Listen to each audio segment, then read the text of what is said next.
Bem-vindos ao Portal de Luz. O mês de janeiro foi escolhido pelos médicos para chamar a atenção de todos nós para a importância da nossa saúde mental.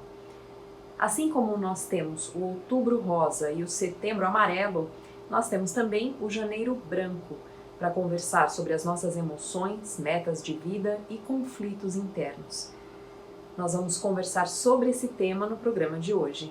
Mas antes, nós vamos convidar todos vocês para ouvirmos juntos a mensagem psicografada na voz de Chico Xavier. Quando escutes na estrada, alma querida e boa, a palavra que fira, recordando a pedrada que se atira quando alguém se conturba e amaldiçoa, coloca-te em lugar da pessoa acusada, e se na luz da fé que te inspira e sustém, nada possas fazer, não digas nada, nem censures ninguém. Pelos caminhos do cotidiano, quem se afeiçoa à queixa, a renitente, é igual a nós, um coração humano, às vezes enganado, outras vezes doente.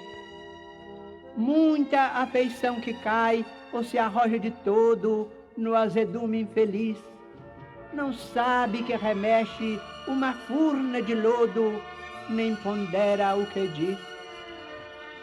Injúria, humilhação, sarcasmo, treva, na comunicação verbal que te procura, são canais de mais dor, quando a dor se subleva e cria delinquência, expiação, loucura. Ante as palavras rudes ou sombrias, considera também, por outro lado, de quanta compreensão precisarias se tivesses errado. Palavras de ferir, palavras de humilhar, mágoas de quem falhou, reclamações de alguém, violência, agressão, amargura, pesar, entrega tudo a Deus nas vibrações do bem. Nunca leves adiante a sombra que te prova, lembra a lição do sol, sereno e superior, que abrindo cada dia em luz de vida nova, tudo cobre de amor. A nossa atitude mental perante a vida é uma escolha pessoal. Podemos enxergar os acontecimentos de uma maneira negativa, reclamando, nos sentindo injustiçados quando as coisas não dão certo, mas também podemos educar a nossa maneira de olhar a vida, buscar uma atitude mental otimista e, através do nosso compromisso de orar e vigiar, como Jesus nos ensinou, para irmos implantando nas nossas atitudes, nas nossas emoções, aquela fé inabalável, para termos cada vez mais alegria e gratidão na forma de interpretar os acontecimentos da vida. Janeiro foi o mês escolhido pelos médicos e psicólogos para se falar da saúde mental, das nossas atitudes mentais.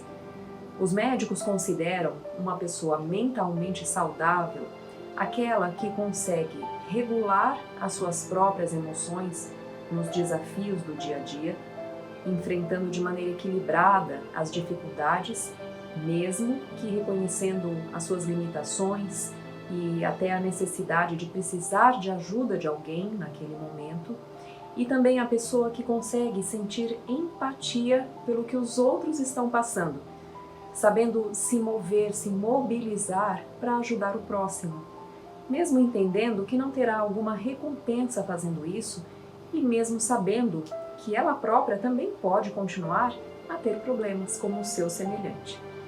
A pessoa mentalmente saudável sabe lutar por objetivos pessoais, com ética, com respeito ao próximo e sem centralizar a vida só ao redor das suas necessidades.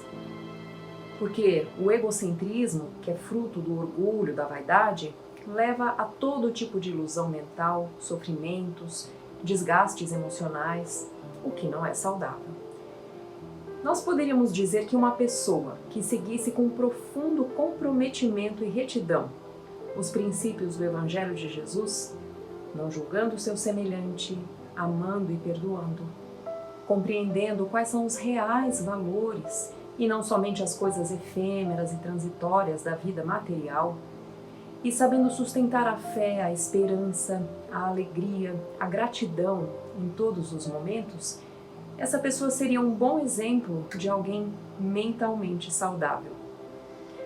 Mas enfim, para ajudar a todos nós a enxergar melhor a nossa própria saúde mental, nesse começo de ano, um momento propício, né?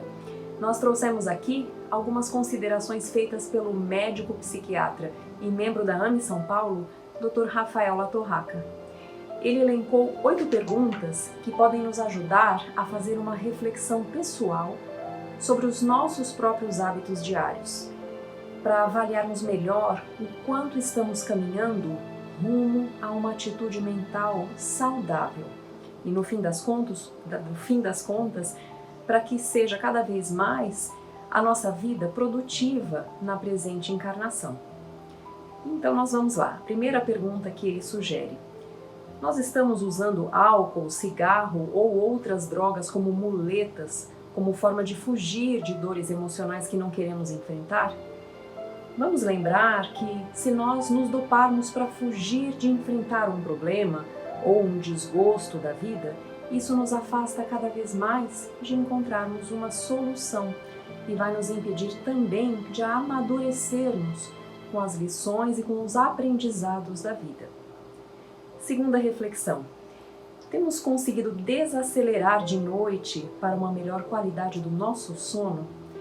Será que não podemos trocar as redes sociais no celular por uma leitura construtiva ou uma prece antes de dormir, que inclusive vai permitir que o nosso espírito entre em sintonia com os nossos benfeitores, para que a gente possa usar aquele tempo do descanso do corpo físico para algo bom e construtivo para o nosso espírito eterno? Terceira reflexão: como nós temos cuidado das pessoas que nós amamos? Temos feito a nossa parte para que o amor, o entendimento, o perdão sempre prevaleçam? Quarta pergunta: quão frequentes têm sido os nossos momentos de lazer e relaxamento? Eles têm nos ajudado de fato a recobrarmos o nosso equilíbrio físico e mental? Quinta reflexão: nós temos conseguido nos exercitar? A atividade física, além de ser um dos pilares para nos ajudar a manter a nossa saúde orgânica até o finalzinho da encarnação, ajuda também a nos manter mais ativos e mais saudáveis mentalmente. É sabido que o exercício físico auxilia até mesmo no tratamento de doenças como a depressão, porque traz ânimo, otimismo e força de viver. Sexta reflexão: e a nossa alimentação? Tem frutas e vegetais em quantidades adequadas?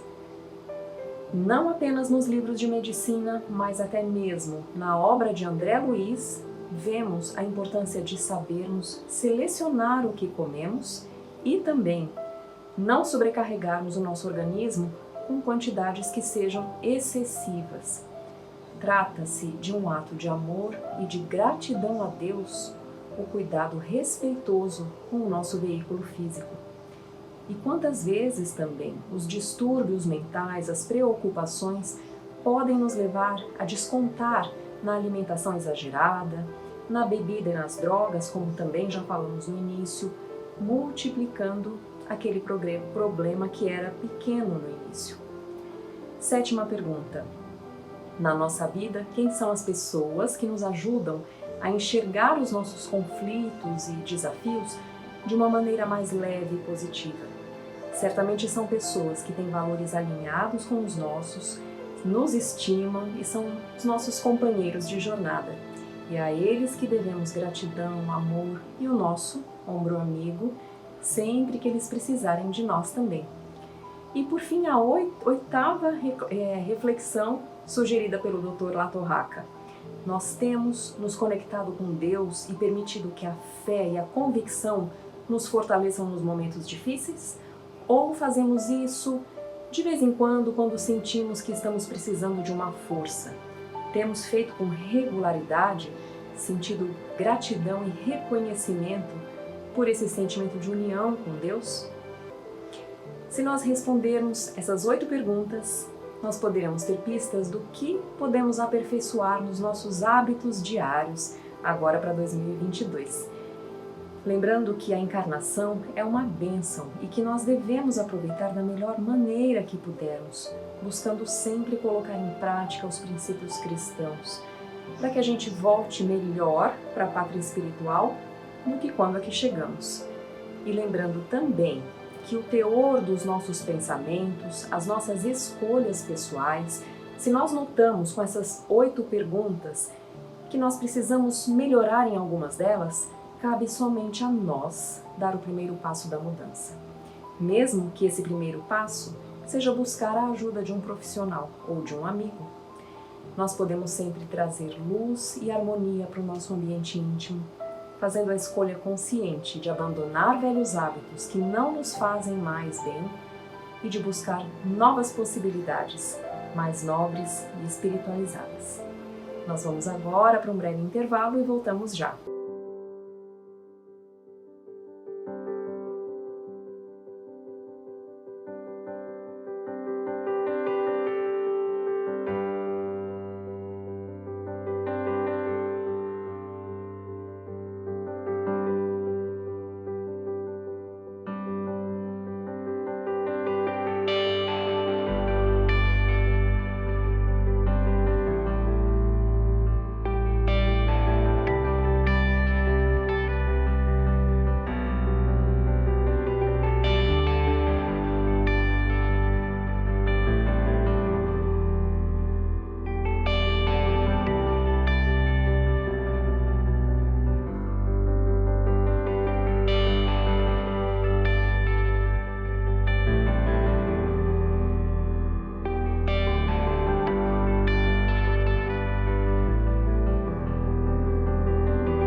Nós vamos ouvir agora a nossa amiga Sandra Marinho no quadro Educa Tua Alma. Olá, queridos amigos, queridas amigas.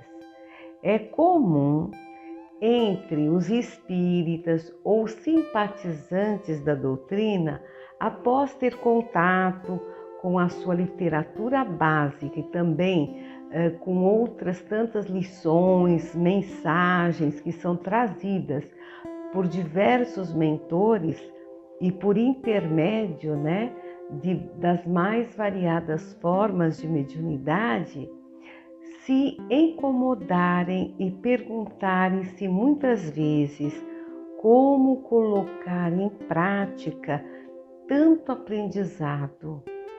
O próprio título do nosso programa, Educa Tua Alma, nos remete a pensar no método de educação da alma, capaz de nos orientar no trabalho de superação de hábitos, vícios e atitudes que emperram a nossa evolução espiritual.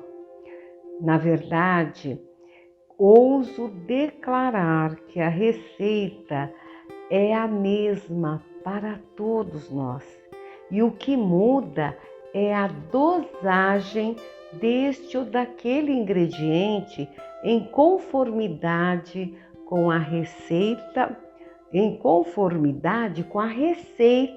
para as nossas necessidades. São muitos os conselhos, avisos e lições trazidas pelos benfeitores que nos auxiliam neste processo de mudança. Por que não dizer de educação da nossa alma? Eu trago aqui uma dessas lições singela, mas muito expressiva e rica em reflexões a este respeito. Está no livro Alvorada Cristã, de Neio Lúcio, psicografado por Chico Xavier. O próprio título já diz: dá de ti mesmo. Resume o seu objetivo. Escreve-nos o autor: declaraste não possuir dinheiro para auxiliar. Acreditas que um pouco de papel ou tanto de níquel substituem o coração? Sabemos que a essência da doutrina espírita está na caridade, expressão cujo significado vai além da definição trazida no dicionário. Podemos dizer que a caridade é um conjunto de virtudes que engloba, além da dádiva da esmola a quem necessita, também atitudes concretas de perdão, compreensão, auxílio sem esperar nada em troca, de desprendimento, renúncia a vantagens em favor do outro, enfim, de fazer aos outros o que esperamos que os outros nos façam. Com base nesta premissa, recomenda o autor: esquece-te, meu filho, de que podes sorrir para o doente e estender a mão ao necessitado? A lei da caridade é inexorável e rege toda a criação e as criaturas, e está impregnada na natureza. Pondera Neio Lúcio a esse respeito: a flor não traz consigo uma bolsa de ouro. No entanto, espalha perfume no firmamento. O céu não exibe chuvas de moeda, mas enche o mundo de luz. O oxigênio cobra imposto? As aves cantam gratuitamente. A árvore abre-te os braços acolhedores, repletos de flor e fruto, sem pedir um vintém. A estrela brilha sem pagamento. O sol não espera salário. E o questionamento do mentor é claro: por que aprendes com a natureza em torno? Ou melhor, por que não aprendes com a natureza em torno? Por que não te fazes mais alegre, mais comunicativo, mais doce? Tens a fisionomia seca e ensombrada por faltar-te o dinheiro excessivo e reclamas recursos materiais para ser bom, quando a bondade não nasce dos cofres fortes. Seja irmão de teu irmão, companheiro de teu companheiro, amigo de teu amigo. Na ciência de amar, resplandece a sabedoria de dar. Mostra um semblante sereno e otimista, aonde fores. Estende os braços, alonga o coração, comunica-te com o próximo através dos fios brilhantes da amizade fiel. Que importa se alguém te não entende o gesto de amor? Que seria de nós se a mão do Senhor se recolhesse à distância por temer a nossa rudeza e maldade? Dá de ti mesmo em toda parte. Amigos e amigas, sei que falar é fácil e colocar em prática é o nosso grande desafio, permeado assim de dificuldades, na maioria das vezes nos dificulta e quanto menos esperamos e nós fracassamos no ideal. E não é raro nos sentirmos cansados e oprimidos pelas demandas do mundo real, as quais parecem existir sementes, essas demandas do mundo real, parece que elas existem somente para nos tirar do foco. Sei que estamos vivendo num turbilhão, mas quando sinto que vou sucumbir nos meus propósitos de mudança, lembro que, assim como em muitos se encontram no mesmo estado de enfrentamento, tentando acertar, ou seja, eu me coloco no lugar do outro, né? Eu passo a perceber que muitos devem estar na mesma luta, tentando acertar, e este pensamento ajuda a ter mais empatia com o outro e assim fica mais fácil dar de nós. Pensemos nisto e até o próximo encontro. E agora nós vamos ouvir o nosso amigo Maida com o Momento Doutrinário. Olá, amigas e amigos, é uma satisfação muito grande estarmos novamente juntos em mais um Momento Doutrinário. Convidamos a todos para refletirmos mais uma vez sobre as preces. No livro Evangelho segundo o Espiritismo, capítulo 28, item 1, está muito clara a orientação contínua e constante dos Espíritos que sempre disseram: a forma nada vale, o pensamento é tudo. Ore, pois, cada um segundo suas convicções e da maneira que mais o toque. Um bom pensamento vale mais do que grande número de palavras com as quais nada tenha o coração. Os Espíritos jamais prescreveram qualquer fórmula absoluta de preces. Quando dão alguma, é apenas para fixar as ideias e, sobretudo, para chamar a atenção sobre certos princípios da doutrina espírita. Fazem-no também com o fim de auxiliar aqueles que sentem embaraços para externar suas ideias. Pois alguns há que não acreditariam ter orado realmente desde que não formulassem seus pensamentos. O objetivo da prece consiste em elevar a alma a Deus.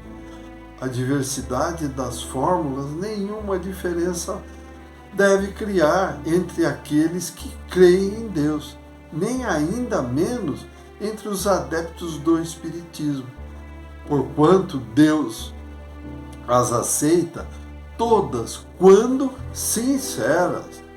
No tocante às preces, no momento de dormir, relembramos a todos que o sono tem por fim dar repouso ao corpo. O espírito, porém, não precisa repousar. Enquanto os sentidos físicos se acham entorpecidos, a alma se desprende em parte da matéria e entra no gozo das faculdades do espírito. O sono foi dado ao homem para a reparação das forças orgânicas e também para a reparação das forças morais. Enquanto o corpo recupera os elementos que perdeu por efeito da atividade da vigília, o espírito vai retemperar-se junto aos outros espíritos. Absorve naquilo que vê, naquilo que ouve e nos conselhos que lhe dão ideias que ao despertar surgem-lhe em estado de intuição. É a volta temporária do exilado à sua verdadeira pátria, o corpo físico. É o prisioneiro que foi restituído por momentos à liberdade, como se dá com o presidiário perverso. Acontece, entretanto, que nem sempre o espírito aproveita essa hora de liberdade para seu adiantamento. Se conserva instintos maus, ao invés de procurar a companhia de espíritos bons, então busca a de seus iguais e vai visitar os lugares onde possa dar livre curso aos seus pendores. Eleve, pois, aquele que se ache compenetrado desta verdade, o seu pensamento a Deus, quando sinta aproximar-se o sono, e peça o conselho dos bons espíritas e de todos, cuja memória lhe seja cara, a fim de que venham juntar-se-lhe nos curtos instantes de liberdade que lhe são concedidos, e, ao despertar, sentir-se-á mais forte contra o mal, mais corajoso diante da adversidade. Lembremos-nos sempre que não necessitamos de preces decoradas, mas espontâneas, sinceras, feitas com a vontade firme e sincera de querer efetivamente auxiliar. Citamos, por exemplo, uma sugestão de prece no momento de dormir. Minha alma vai encontrar-se um instante com os outros espíritos. Que aqueles que são bons venham ajudar-me com seus conselhos. Meu anjo guardião, faça que, em meu despertar, eu conserve disso uma sensação durável e salutar. Que as nossas preces, meus amigos e amigas, sejam feitas com a fé verdadeira, baseada na lógica e na razão. Boas reflexões, agradecemos a todos pela companhia e desejamos, como sempre, muita saúde, paz, equilíbrio e amor no coração. Até o próximo encontro. Fiquem com Deus. Um grande abraço. Estamos encerrando por aqui. Desejamos a todos vocês uma ótima semana. Muito obrigada e até a próxima.